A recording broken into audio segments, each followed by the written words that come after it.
ખેડૂત ભાઈઓ, આજના આપણા આ સ્પેશિયલ એપિસોડમાં આપણે વાત કરીશું આપણી ઉપજ નવી સિઝન ચણાની. હવે ચણાની બજાર સ્થિતિ એકંદર આ સમયગાળા દરમિયાન કેવી રહી શકે અને આ વર્ષના વાવેતરના આંકડાઓ, ઉપજના અંદાજો અને આપણા દેશની ખપતના અંદાજો, વપરાશના અંદાજો અને વિદેશમાંથી આપણા દેશમાં આયાત થતા ચણાના જથ્થા અને સાથે સાથે વિદેશમાંથી આયાત થતા ચણાના ભાવોની સ્થિતિ, આ દરેક મુદ્દાઓ ઉપર સંપૂર્ણ રૂપમાં વિસ્તૃત ચર્ચા આપણે પાછળના સમયમાં ચણા પરના એપિસોડમાં કરી ગયા છીએ અને આજે આપણે જે કાંઈ ચર્ચા કરીએ છીએ એ ચર્ચા એટલે એકંદર સામાન્ય રૂપમાં વર્તમાન સમયમાં જ્યારે નવા ચણાની આપણી ઉપજની આવકો બધા જ રાજ્યોમાં થોડી થોડી શરૂ થઈ ગઈ છે ત્યારે એકંદર બજાર ભાવોની સ્થિતિ શું છે, આવકોનું દબાણ કેવું છે અને આવકોના દબાણના આધારે આપણે જોઈએ તો અત્યારના સમયથી એટલે કે આપણે ફેબ્રુઆરી મહિનાના પહેલા અઠવાડિયામાં જ્યારે વાત કરી રહ્યા છીએ ત્યારે આપણો ફેબ્રુઆરી મહિનો એકંદર કેવો જાય અને લાંબા ગાળે આપણા ચણાના ભાવોની સ્થિતિ કેવી રહી શકે, આ મુદ્દાઓની ચર્ચા એટલે આજની આપણી ચણાની ઉપજ સંબંધિત મહત્વની ચર્ચા. મિત્રો, તો આજના આ વિડીયોમાં, આ એપિસોડમાં આપ સૌ દર્શક મિત્રો અવશ્ય બન્યા રહેજો. નમસ્કાર ખેડૂત મિત્રો, જય કિસાન, જય ભારત. ખેડૂત ભાઈઓ, આજે આપણે જે કાંઈ ચર્ચા કરીએ છીએ એ ચર્ચા છે આપણી આ વર્ષની નવી ઉપજની ચણાની બજાર સ્થિતિ અને વર્તમાન સમયમાં નવી સિઝનના ચણાની એકંદર આવકો કેટલા રૂપમાં વધી રહી છે અને વધતી આવકો આ સમયગાળા દરમિયાન બજાર ભાવ પર અસર કેવી કરી શકે, એની વિગતો સાથેની આપણે જે કાંઈ ચર્ચા કરીએ એ ચર્ચા આપણે આગળના ભાગમાં કરીએ અને સૌથી પહેલા જોઈ લઈએ વર્તમાન બજાર ભાવની સ્થિતિ. તો આજે તારીખ છે 6 ફેબ્રુઆરી 2026 અને વાર છે શુક્રવાર. શુક્રવારનો દિવસ છે એટલે આપણા આખા દેશના તમામે તમામ માર્કેટિંગ યાર્ડોમાં આજે કામકાજનો દિવસ છે અને દરેક જગ્યાએ એટલે કે જે વિસ્તારોમાં ચણાનું વાવેતર થાય છે દરેક વિસ્તારોમાં, દરેક રાજ્યોમાં ચણાની આવકો માર્કેટિંગ યાર્ડોમાં થઈ રહી છે. જૂના ચણા પણ આવી રહ્યા છે અને નવા ચણા પણ આવી રહ્યા છે. ભાવોનું લેવલ આપણે એકંદર જોઈએ તો આપણા ગુજરાતથી આપણે શરૂ કરીએ તો આપણા ગુજરાતના મોટા ભાગના માર્કેટિંગ યાર્ડોમાં જૂના અને નવા બધા જ ચણા હવે અત્યારે દેખાઈ રહ્યા છે. કોઈ જગ્યાએ જૂના ચણાનો જથ્થો વધારે આવતો હોય તો કોઈ જગ્યાએ નવા ચણાનો જથ્થો વધારે આવતો હોય, પણ નવા અને જૂના આ પ્રમાણે ચણાના ભાવમાં કોઈ લાંબો ટૂંકો ફેરફાર નથી. સામાન્ય ફેરફારથી આપણા નવા જૂના બંને ચણા વેચાઈ રહ્યા છે અને બંને ચણાના ભાવોની સ્થિતિ આપણે જોઈએ તો નીચલા દરજ્જે લગભગ 1010 રૂપિયાથી શરૂ થાય આપણા દેશી ચણા અને ઊંચામાં પહોંચે 1150 રૂપિયા સુધી મહત્તમ. હવે એવરેજ આપણે ભાવ જોવાનો પ્રયાસ કરીએ તો એવરેજ ભાવ એટલે 1050 રૂપિયાથી લઈ અને 1125 રૂપિયા વચ્ચે આપણા મોટા ભાગના દેશી ચણા જૂના અને નવા બંને વેચાઈ રહ્યા છે. હવે બીટુ ચણાની વાત કરીએ તો બીટુ ચણાની નવી આવકો હજી બહુ ઓછી થઈ રહી છે, તેમ છતાં પણ બીટુ ચણાના ભાવોની સ્થિતિ આપણે જોઈએ તો બીટુ ચણા એટલે લગભગ 1110-15 રૂપિયા કે 25 રૂપિયાથી શરૂ થાય અને 1250 રૂપિયા સુધી માંડ પહોંચે આપણા બીટુ ચણા. બીટુ ચણાના એવરેજ ભાવને જોવાનો આપણે પ્રયાસ કરીએ તો લગભગ 1150 રૂપિયાથી લઈ અને 1200 રૂપિયાની વચ્ચે આપણા મોટા ભાગના બીટુ ચણા વેચાઈ રહ્યા છે. છોલે ચણા હજી નવી આવકો બહુ ઓછી દેખાઈ રહી છે. કોઈ જગ્યાએ થોડી ઘણી છોલે ચણાની આવકો નવી ઉપજની આવી રહી હોય પણ એકંદર જૂની ઉપજના ભાવો આપણે જોવાના રહેતા હોય છે. એટલે છોલે ચણાના ભાવની આપણે વાત કરીએ તો લગભગ 1550 રૂપિયાથી શરૂ થાય અને ખૂબ સારી બેસ્ટ ક્વોલિટી હોય, એક્સ્ટ્રા સુપર બેસ્ટ ક્વોલિટી હોય તો 2100 રૂપિયા સુધી પણ વેચાઈ રહ્યા છે આપણા છોલે ચણા. એટલે એની એવરેજ આપણે જોવાનો પ્રયાસ કરીએ તો એવરેજ એટલે લગભગ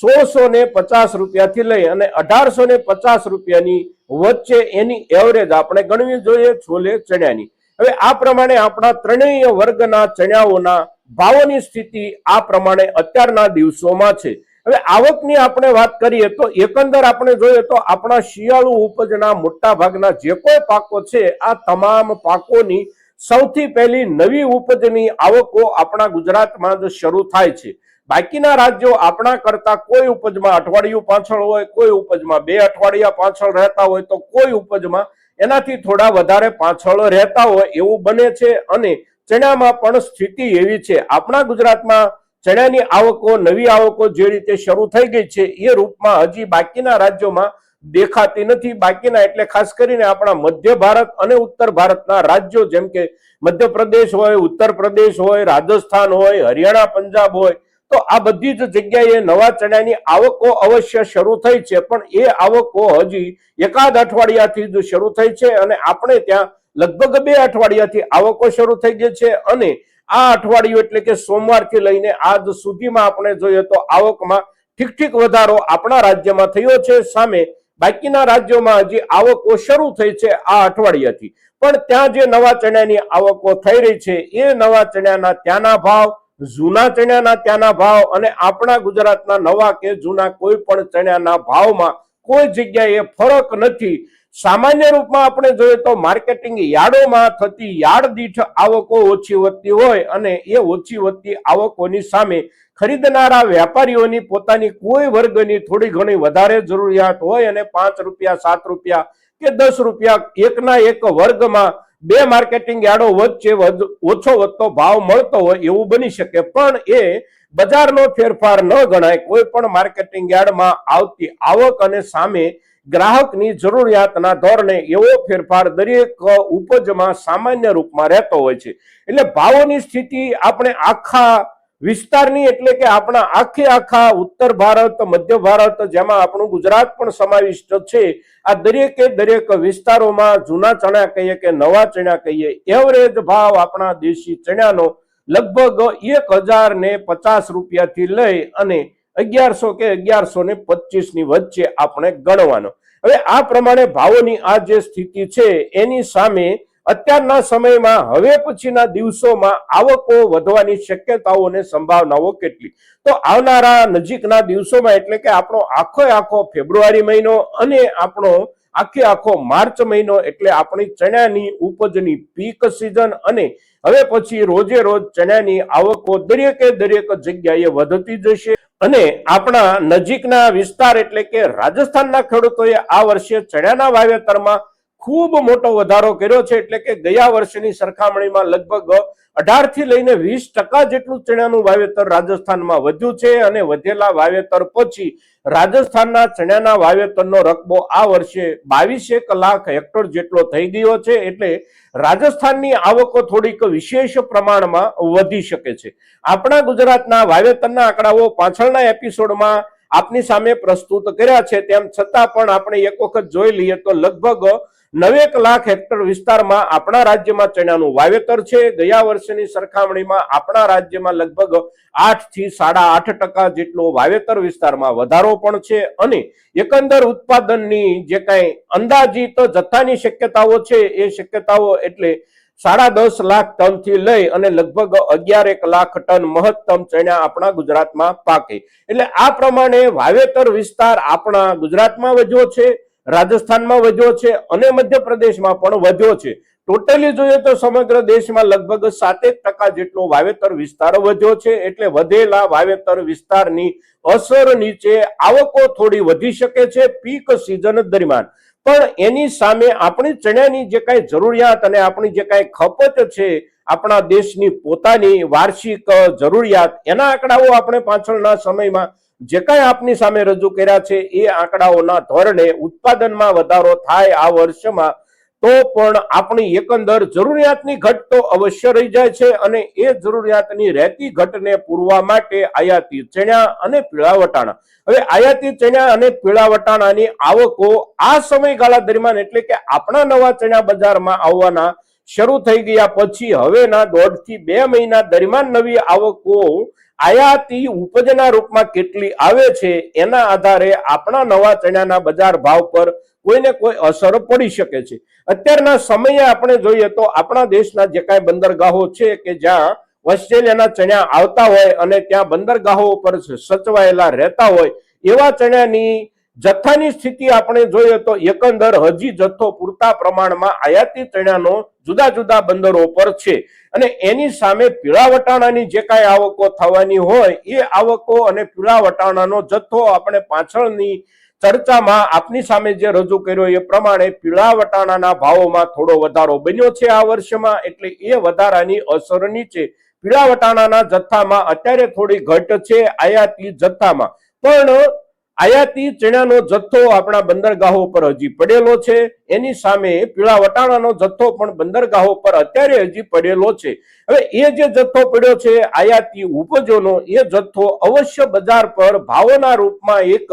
દબાણકારક બળ તરીકે તો તોળાયેલો રહેશે જ। સામે આપણા તરફથી સમયગાળા દરમિયાન એટલે કે પીક સિઝન દરમિયાન જથ્થો બજારમાં કેવા રૂપમાં આવે છે, આપણે ખેડૂત તરીકે કેટલો સમુદાય પકડ કરી રાખે છે ચણાની અને કેટલો સમુદાય વેચવા તરફ વળે છે, એના આધારે ચણાની ઉપજ બજારમાં આવશે અને બજારમાં જે કાંઈ ઉપજ આ સમયગાળા દરમિયાન આવે એના આધારે ભાવોમાં થોડા ઘણા ફેરફાર સાથે બજાર ચાલે, પણ નજીકના દિવસોમાં બહુ મોટો વધારો થઈ જાય કે બહુ મોટો ઘટાડો થઈ જાય એવી બહુ શક્યતાઓ નથી, કારણ કે ઘટાડાની શક્યતાઓ એટલા માટે નથી કે બજાર અત્યારે બહુ નીચલા દરજ્જે છે, એટલે કે તળિયાના ભાવથી આપણા ચણા વેચાઈ રહ્યા છે, એટલે આમાં હવે ઘટી જવાની જાજી શક્યતાઓ નથી, પણ સામે વધી જવાની જાજી શક્યતાઓ એટલા માટે નથી કે પીક સિઝન દરમિયાન આવકો ખૂબ વધી જતી હોય છે અને એ ખૂબ વધી જતી આવકોના કારણે ત્યાર પછીના સમયમાં જરૂરિયાત જે કાંઈ ઊભી થવાની હોય એ જરૂરિયાતની અસર અત્યારે બજારમાં ઓછી દેખાય, એટલે 2 થી 3 મહિના જેટલો સમય આપણે જોઈએ તો માર્ચ મહિનો પૂરો થાય, એપ્રિલ મહિનો અડધે પહોંચે ત્યાં સુધી વધતી આવકોના દબાણ નીચે બજાર ચાલે, પણ ત્યાર પછીના સમયગાળામાં જરૂરિયાત પ્રમાણેની આવકો બજારમાં આવતી ઓછી થઈ જાય, એટલે કે જથ્થો ઘટે બજારમાં તો ભાવોમાં સુધારો અને ઠીક સુધારો બની શકે, પણ અત્યારના નજીકના સમયગાળામાં આવકો મોટી આવશે એવી શક્યતાઓ અને એવી અપેક્ષામાં જ્યારે બજારમાં વેપારીઓ રહ્યા હોય ત્યારે એના આધારે પણ ભાવોમાં બહુ સુધારો ન બને, એટલે આવકો કેવી રીતે આવવાની શરૂ થાય છે, કયા વિસ્તારમાં કેવી રીતે આવવાની શરૂ થાય છે અને કેટલા જથ્થામાં ઝડપથી આવવા માંડે છે એના આધારે ખરીદનાર વર્ગ અને સંગ્રહ કરનાર વર્ગ પોતાના નિર્ણયો કરતો હોય છે કે અત્યારના સમયે જ ખરીદી લેવું કે હજી થોડો સમય માટે રાહ જોવી। આ માનસિકતા પણ બજારમાં ખૂબ મોટી અસર કરતી હોય છે। સંગ્રાહક વેપારીઓને એવું લાગે કે અત્યારના સમયે જ પૂરતા પ્રમાણમાં ખરીદી કરી લેવી જરૂરી છે, તો એ ખરીદી કરવાના ઉત્સાહના આધારે બજારમાં આપણને ઠીક સુધારો મળી શકે, પણ ખરીદ કરનારાઓને એવું લાગે, સંગ્રાહકોને એવું લાગે, અગર તો ચણાના ઉદ્યોગ સાથે જોડાયેલા દાળ ઉદ્યોગ હોય કે બેસન ઉદ્યોગ હોય એની સાથે જોડાયેલી ઇન્ડસ્ટ્રીયલ લોબી હોય એને પણ એવું લાગે કે અત્યારે બહુ જાજી અને પૂરતા પ્રમાણમાં ખરીદી કરવાની જરૂર નથી, આવનારા સમયમાં પણ માલ એકંદર મળી રહેશે, તો એ પ્રમાણે બજારમાં અસર બને અને એમને એમ લાગે કે હવે લાંબો સમય રાહ જોવા કરતા અત્યારના સમયે ખરીદી કરી લઈએ તો એ પ્રમાણે એની અસર બને। એટલે અત્યારના સમયગાળા દરમિયાન આપણા તરફથી આવકોનું પ્રેશર કયા વિસ્તારમાં અને કઈ જાતોમાં કેટલું બને છે એના આધારે અત્યારનો સમય આપણો આવનારા સમયનો પણ પાયો અવશ્ય નાખી શકે છે, પણ અત્યારના નજીકના સમયમાં ભાવોમાં ઘટાડાની શક્યતા નથી, એટલા માટે કે તળિયાના લેવલે છીએ, વધવાની બહુ સંભાવનાઓ એટલા માટે નથી કે ઝડપથી આવકો વધી જવાની અપેક્ષામાં અત્યારે બજાર બેઠું છે અને એના કારણે બહુ જાજો સુધારો નજીકના સમયગાળામાં કદાચ આપણને ન મળે, અને આ મુદ્દાઓને ધ્યાનમાં રાખી અને એક ખેડૂત તરીકે આપણી પાસે પાકી અને ચણા આવી ગયા છે તો એ પ્રમાણે એના પર નિર્ણય કરીએ। હજી પાકી અને આવવાને વાર હોય 5 દિવસ 15 દિવસ કે એનાથી પણ વધારે સમય લાગી શકે છે કેટલાક વાવેતરોમાં, તો આ બધા જ આપણા જે કાંઈ વાવેતરો હોય એ વાવેતરોના ઉપજના જથ્થા આપણી પાસે આવી ગયા પછી બજારના આ ચિત્રને ધ્યાનમાં રાખી અને આપણે આપણી ઉપજને વેચવા કે સાચવી રાખવાનો નિર્ણય કરીએ। મિત્રો, તો આજના દિવસે આપણી ચણાની ઉપજની સાથે સાથે વર્તમાન બજારની સ્થિતિ અને વર્તમાન બજારની સ્થિતિ પર તોળાઈ રહેલા આયાતી ચણા કે આયાતી વટાણાના જથ્થાના દબાણ અને આપણા તરફથી નવી સિઝનની આવકોના બજાર તરફ જતા જથ્થાની શક્યતાઓ સંભાવનાઓ અને બજારના ઉત્સાહના માહોલની સંપૂર્ણ ચર્ચા જ્યારે કરીએ છીએ ત્યારે આજની આપણી આ ચણા સંબંધી ચર્ચા મહત્તમ ખેડૂતો સુધી પહોંચે ખૂબ જરૂરી છે અને એને માટે આપ સૌના પ્રયાસોની અપેક્ષા સાથે જય કિસાન જય ભારત.